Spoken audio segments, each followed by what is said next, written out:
Okay, welcome back, Josh. Welcome back, Anrich. I wasn't sure if you were going to log on immediately. I'm not sure exactly where we cut off and if you got the message that we'll take a short 5-minute break and we'll continue. So, as I said in the previous session, what I'll do is I want to put, let's do the test first. Let's share that screen with you. Guys, can you both see that? That's the term test that you wrote in March last year. You can see it on the screen.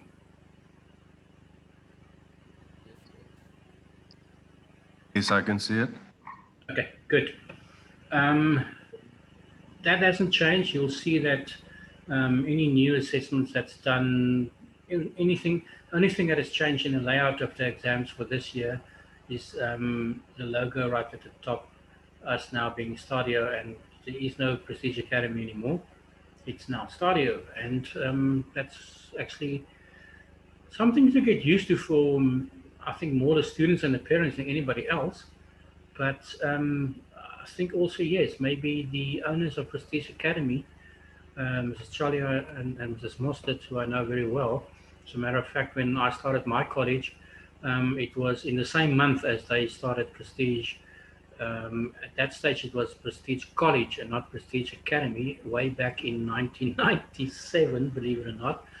And yeah, as a result of that, we've got to know each other quite well over time, and they've really established something very unique. But the time was right also to change, especially with Stadio coming to the party. I think the intention of, and we all know the Kiro group or the Kiro schools, um, the quality of academic delivery and learning that happens there because of the smaller groups, the specific format.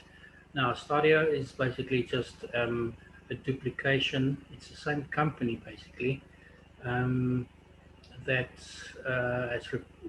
has duplicated that same format now on a tertiary level to say, we know that every year there's more than 600,000 grade 12s who actually pass. There's about 400,000 of them who qualify for studies at a college or a university. Um, but the universities have been full. When I was a first year student in 1984, Stellenbosch University had 10,000 students. That's across all the faculties, first, second, and third years, and postgrad students doing masters or honors qualifications. 10,000. They're more than 32,000 at the moment.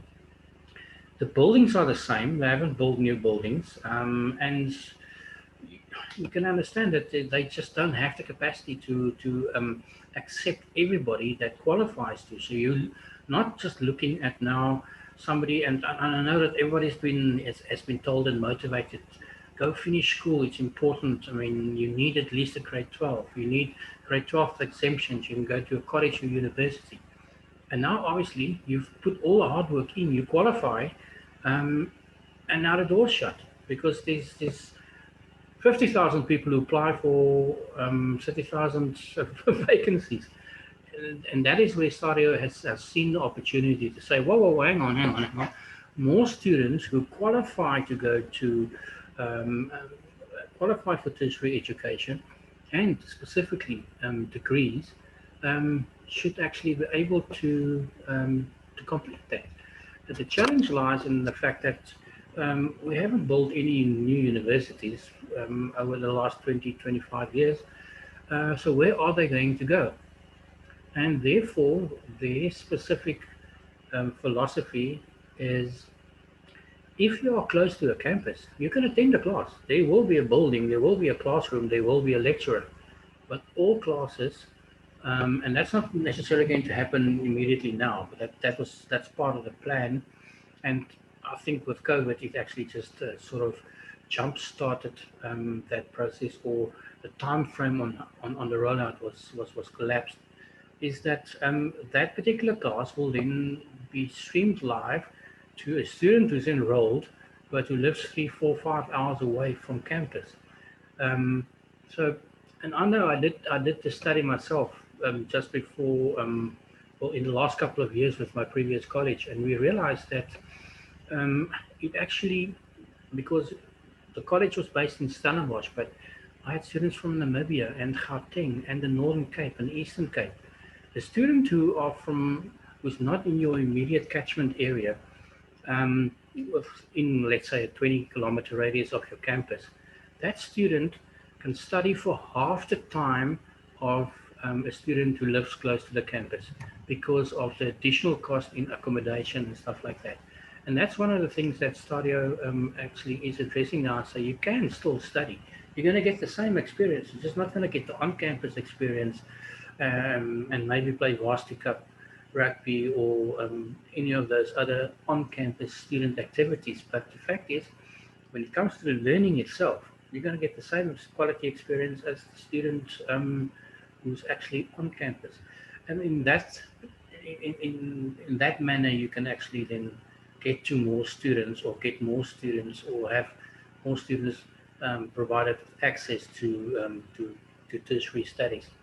Okay, let's get back to your term test. The term test itself, um, there's always instructions that you guys never read anyway. So in this case, it's going to be online assessments for summer school, and I think at least for the first term of this year as well. I think let's start with a section that I think a lot of students have problems with, or can often have problems with, and that is multiple choice, true or false. The multiple choice issues questions, I think a lot of students have trouble with this because if you look at the options available to a particular question, um, it almost appears as if any one of them can be correct. There's very seldom in a multiple choice question an option that is so obviously not the correct answer that it's easy to choose or to exclude it or to choose it if depending on how the question was structured. But multiple choice questions very often becomes an issue, becomes a lottery, becomes a guessing game for many students. Um, you'll probably find that with the online format of assessment, the Moodle exams that you wrote, um, that there were quite a high percentage of the questions that were multiple choice questions. Therefore, if you battle with this particular format of questioning, it actually can knock your mark down quite substantially. What I usually do, and I suggest to the students when they prepare for multiple choice questions, and there will always be, even if it's just 5, there will always be multiple choice questions in any paper. But it is because it's a different way of asking um, a, a short question, so to speak. Um, your multiple choice questions or recommendations I usually give my students is read the question, read the question, answer the question, and only then look at the A, B, C, D options that's provided. Very often, if you read the question and you look at the options, it starts becoming confusing by option C, for instance, and then becomes a guessing game. So you actually have to almost sort of block the possible answers that's given to you and answer the question first before you look at the options. Let's look at question 1, for instance. Which of the following are not present in the macro marketing environment? Now, firstly, you have to now pick the wrong one, and you also need to know what the marketing or the macro environment is.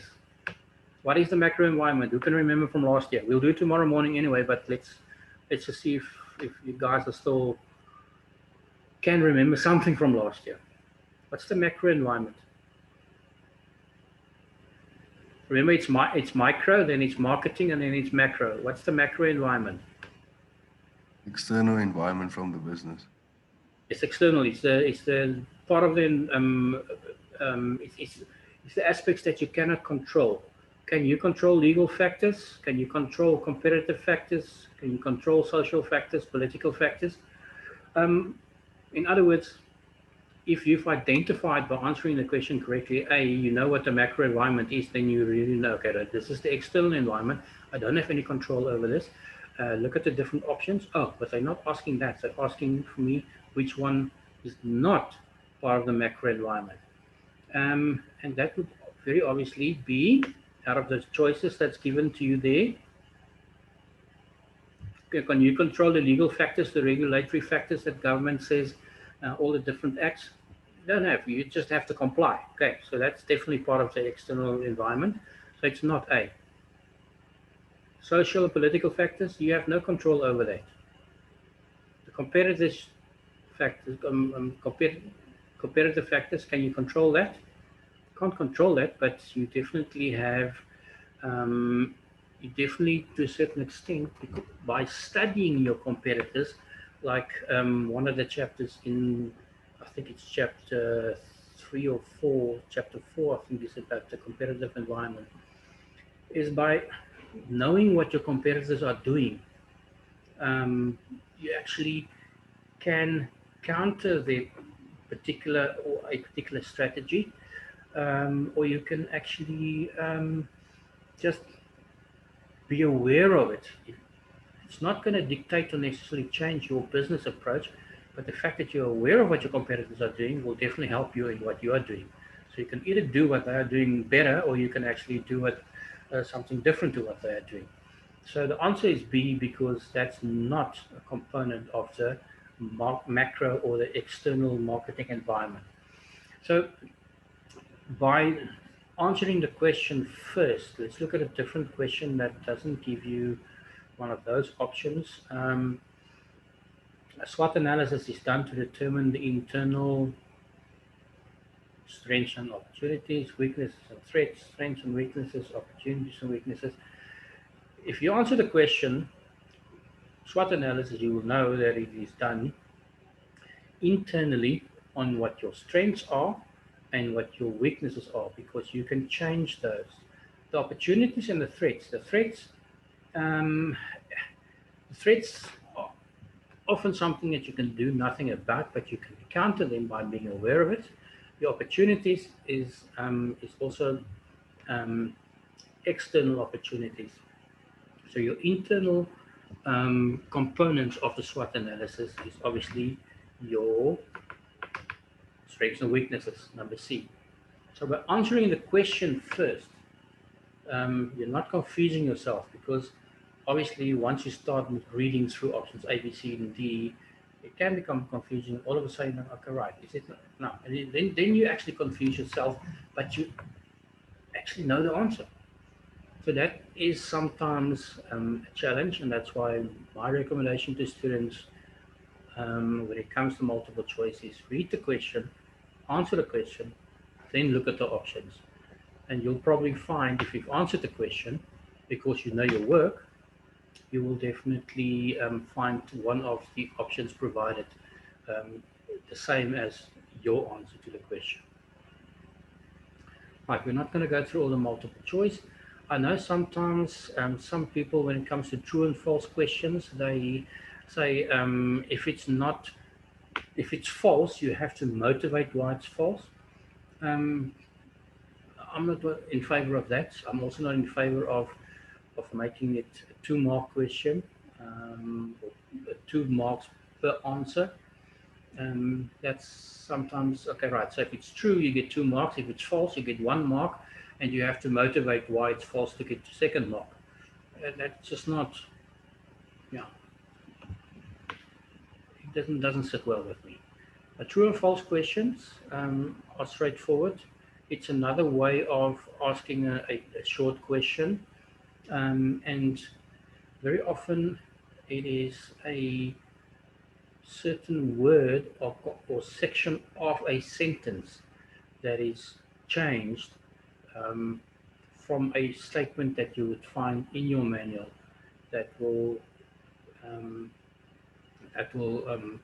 result in either a true or false question. Again, similar to multiple choice, not a lot of these kind of questions, but it's a very easy way of asking a short question. I prefer, when it comes to short questions, to rather look at um, matching columns, giving you, instead of like question 3 says there on the screen, describe the following terms.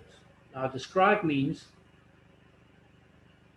for 4 marks, don't just give me one sentence or one sentence answer. Um, describe means something more than just a bullet point answer. Right.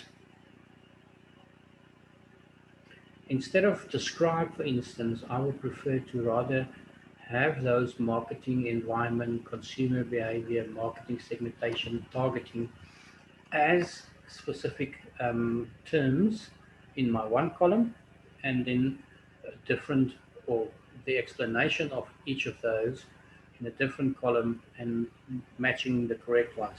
I prefer that because very often, and especially in the case where you're doing an online test, you can actually go to your manual and you can get 10 out of 10 for this particular section by just searching the right chapters and providing specific the specific definition, because this is basically what this is.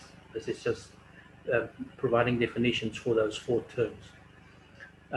You'll find that with your online examinations nowadays, that we would much rather give you an example of something and then say, is this description that we've given you, or this particular scenario that we've sketched, is that an example of targeting, positioning, or market segmentation, for instance? So you have to know what the difference between segmentation, targeting, and positioning is to be able to answer that particular question. So that Joshua is an example of where the lecturers, this is, as I said, remember the March one, that's how it has changed from March to June. In June, you would have had just sort of a the scenario or the question that I've just provided you with, while in March, you would have been given an option like you have right in front of you, which made it a bit easy, because I mean you should get 10 out of 10 if you have a manual. Right. Now, when we look at the breakdown there of question 4, the mark allocation at the bottom. 3 times 1, 4 times 2, 3 times 1 plus 1, that's how you get your 15. The reason why I want to spend time on this particular question is, define the term marketing, for instance. Usually, the operative words in a particular question will be in bold.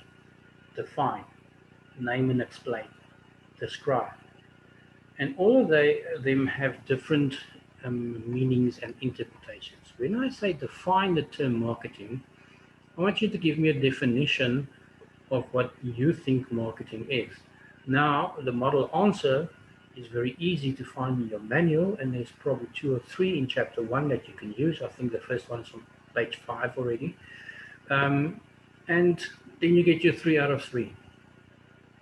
Does it really mean that you understand what marketing is, what the process of marketing is? I think only once we get to chapter 12 or 13, when we do marketing, the marketing communications mix, we realize what marketing actually really is. All the different ways in which we can communicate the message that we have a product at a specific price, at a specific location or place, that is available to the customer, and that might satisfy the specific need. That's just as a matter of fact, when I say to my students, when you look at the 4 P's of marketing, use the 4 P's of marketing to give me a definition of what marketing is. But the essence of this session now is not to unbundle all the questions. It is to get a better understanding of how questions should be interpreted. If it says definition, it means that you need, and you know it's 3 marks, make sure that you provide a proper description. Define is just a different term used for describing what you think marketing is. Name and explain. And then I have students with 4 times 2. So name and explain. Name means name it. What's the 4 P's of marketing? In this case, explain the 4 bases used for evaluating a marketing segment. You name them and then explain them for the additional mark. I, Often the students make this mistake, and I don't know how many times I've repeated myself in the last number of years. Look at what the mark allocation is. If the mark allocation is 4 times 2 and you need to name 4 bases, you're going to name 4 and you will have to explain each of those. Now, obviously, if you're just going to name them, you're going to get 4 marks. And that I've seen regularly as well. The students not, it's not, you know what, I've done enough. I need to get 50 to pass. I don't need an extension. So I'm not going to spend too much time on explanations. Um, I'm just going to, or I'll get back to it later. I'll just name it and then I'll get 4 marks, 4 out of 8. No, that's true. You can take that approach if you want to, but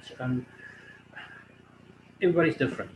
Maybe you only know the 4 and you don't know exactly what each of them means. I usually use an example like, for instance, the 4 P's of marketing. The 4 P's of marketing can be a 4, a 8, or a 12 mark question.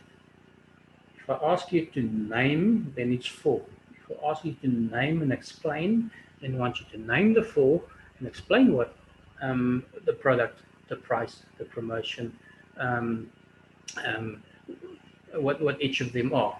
And then also, if I say name and explain and then provide an example or apply it to a specific case study that we've provided for you, then obviously that application gets you your 3rd mark for each of them, and then it becomes a 12 mark answer or question with or a 12 mark answer.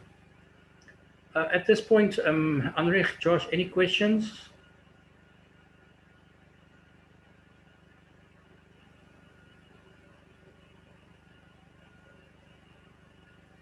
You all good?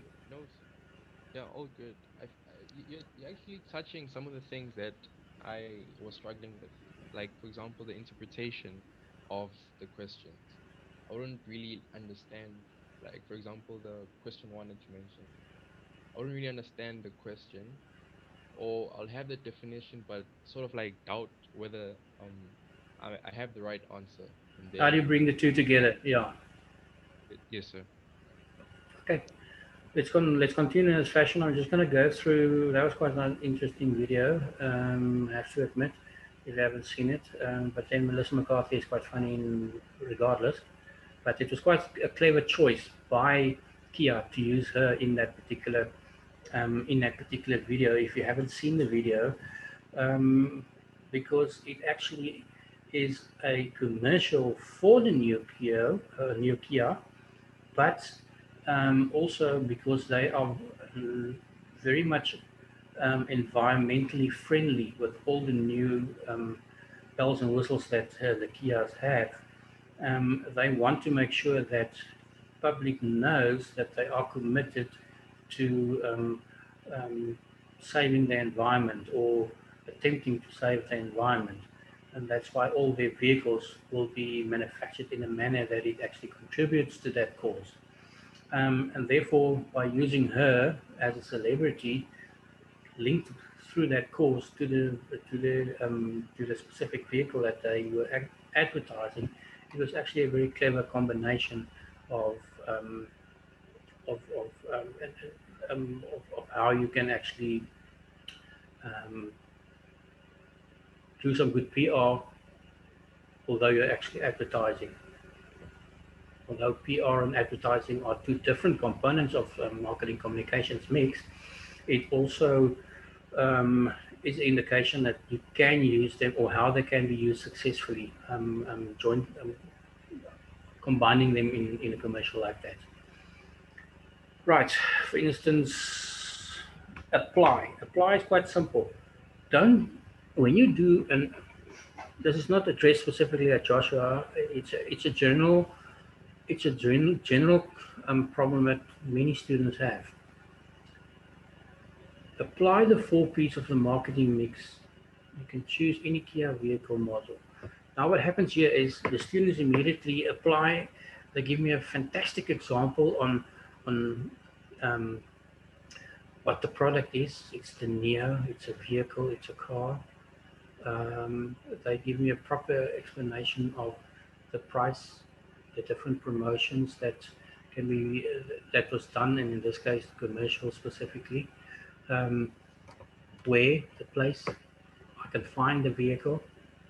They do a proper application, but they forget to look at what the mark allocation is. That's 4 times 3, and I've just previously used a similar example. You still have to name the 4 P's. You still have to tell me that the product is the actual item that's being sold, in this case a vehicle, and then you have to do the application to the specific commercial. So although it says apply the 4 P's of marketing, of the 4 P's of marketing mix, you still, if you look at the mark allocation, you're not going to get 3 marks just for the application. You're going to get 3 marks if you name the 4, if you explain each of them, and if you then apply it. So as important as it is to interpret the question correctly by looking at what the operative word in that particular question is, it's also equally important to look at the mark allocation, because that's going to give you an idea of how much you need to answer. Conduct a SWOT analysis, that's straightforward. Conduct means do a SWOT analysis on Kia. What are the strengths, weaknesses, opportunities, and threats that Kia is faced with? In a tabular format, distinguish between the macro and the micro environment. Now, firstly, how do we interpret that particular question? What do this question want us to answer? The question wants us to distinguish, which means differentiate, which means what is the difference between the macro and the micro environment. But they want it in a tabular format. Now, tabular format you can easily do if you're not writing an online exam, because you will draw a diagram with 2 different columns, a micro and a macro, and a number of lines underneath, which obviously would then list all the differences, or list what the macro environment is and list what the micro environment is. For instance, the micro environment is something that is internal and that we actually can control. The macro environment is external and it's something that we do not, or area or environment that we cannot really control.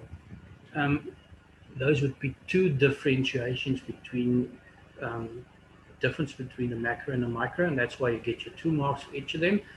If you put it in a tabular format, you would get your additional mark. Okay.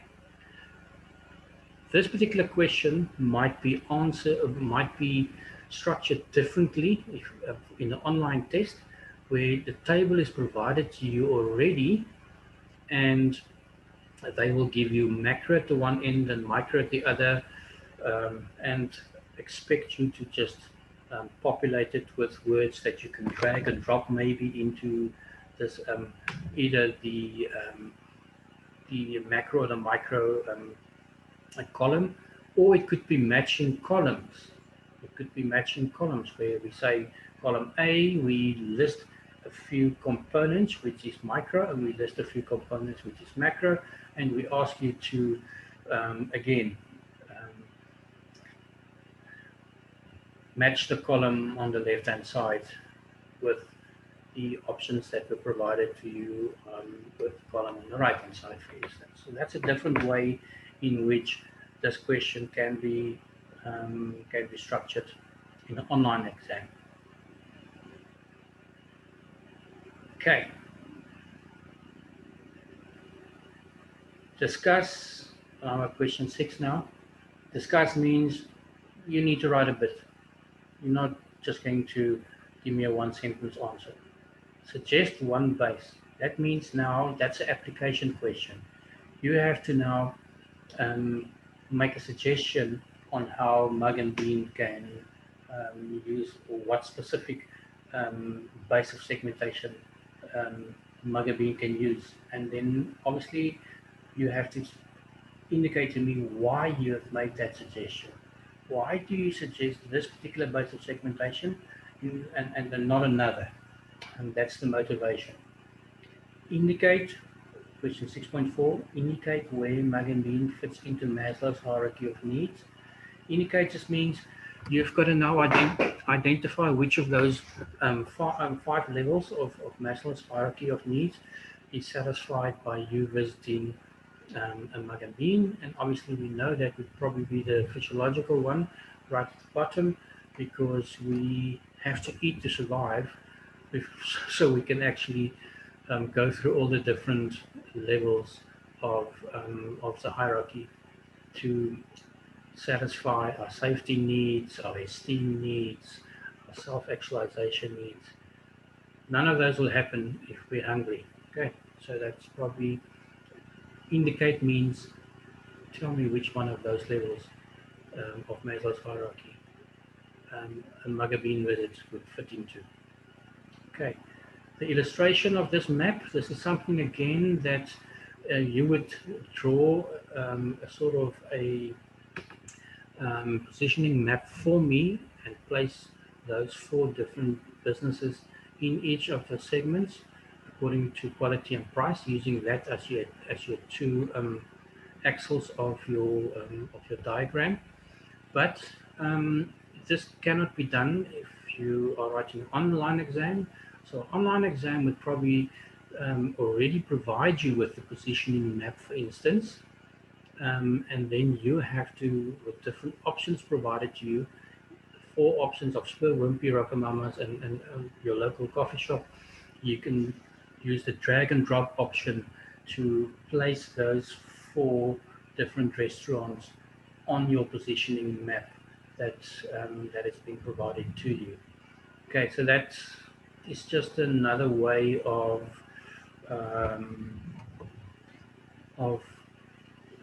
how a question that expects you to illustrate something is going to be asked differently in an online test or exam. Right, I'm going to close this particular one, and I'm quickly going to go to the exam that was written, the summative exam that was written. Just to have a look and see if there's maybe not different types of questions.